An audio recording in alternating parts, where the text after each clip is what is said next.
ঈদুল আজহায় পণ্য মূল্যে স্বাভাবিক রাখতে মৌলভীবাজারের ব্যবসায়ীদের সাথে মতবিনিময় সভায় বক্তব্য রাখছেন জাতীয় ভোক্তা অধিকার সংরক্ষণ অধিদপ্তরের মহাপরিচালক AHM শফিকুজ্জামান। আমরা এখন সরাসরি চলে যাচ্ছি সেখানে। তাহলে এই যে বাজার কমিটি যাদেরকে মন্ত্রী মহোদয় দায়িত্ব দিয়ে দিলেন, সেখানে কিন্তু আবার যে কর্তৃপক্ষ আপনাদেরকে দায়িত্ব দিয়েছেন সেই কর্তৃপক্ষ আবার আমার কাছে নির্দেশনা এসেছে, সর্বোচ্চ পর্যায়ে আমার মন্ত্রণালয় থেকে নির্দেশনা এসেছে যে এই বাজারগুলো আবার খুব নিবিড় মনিটরিংয়ে রাখা। তাহলে কি হলো যে আপনাদের এখানে যে কমিটমেন্ট আপনারা দিয়েছিলেন সেই কমিটমেন্ট কেন রাখা যাচ্ছে না, এই জায়গাগুলো বোধহয় একটু আলোচনা করা দরকার এবং এইটাই আমাদের আজকে এখানে আসার মূল উদ্দেশ্য।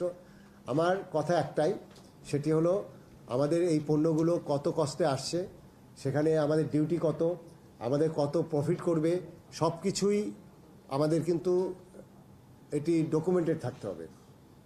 আমাদের বলার কোনো সুযোগ নেই যে আমার ইম্পোর্ট প্রাইস আমার কত, সেটি আমার কাছে কাগজ নাই, আমি খাতুনগঞ্জ থেকে বা পাইকারি মার্কেট থেকে কত কিনেছি সেটি আমার কাগজ নাই, ডকুমেন্ট নাই।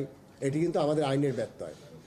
আমরা কিন্তু এখানে আসতাম না, যেহেতু এই পণ্য নিয়ে আপনার অ্যাবনর্মাল আচরণ করছে এবং প্রতিটা মিডিয়াতে কিন্তু এটা ফোকাস করা হচ্ছে, জনগণের মধ্যেও কিন্তু একটি বিরূপ প্রতিক্রিয়া হচ্ছে। সেই বিরূপ প্রতিক্রিয়া কোনটি হচ্ছে, সেটি হলো ওই যে ব্যবসায়ীদের যে একটা আমরা কালো তকমা দিয়ে দিচ্ছি, সেই জায়গাগুলোতে কিন্তু আবার ফোকাস করা হচ্ছে। আমরা চাই সেখান থেকে বেরিয়ে আসার।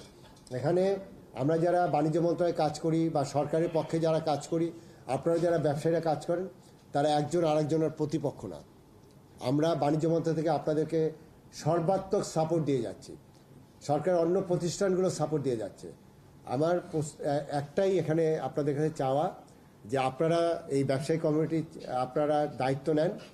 আপনারা বাজার যদি অ্যাবনর্মাল আচরণ না করে আমরা এখানে আসবো না, আর যদি এটি অ্যাবনর্মাল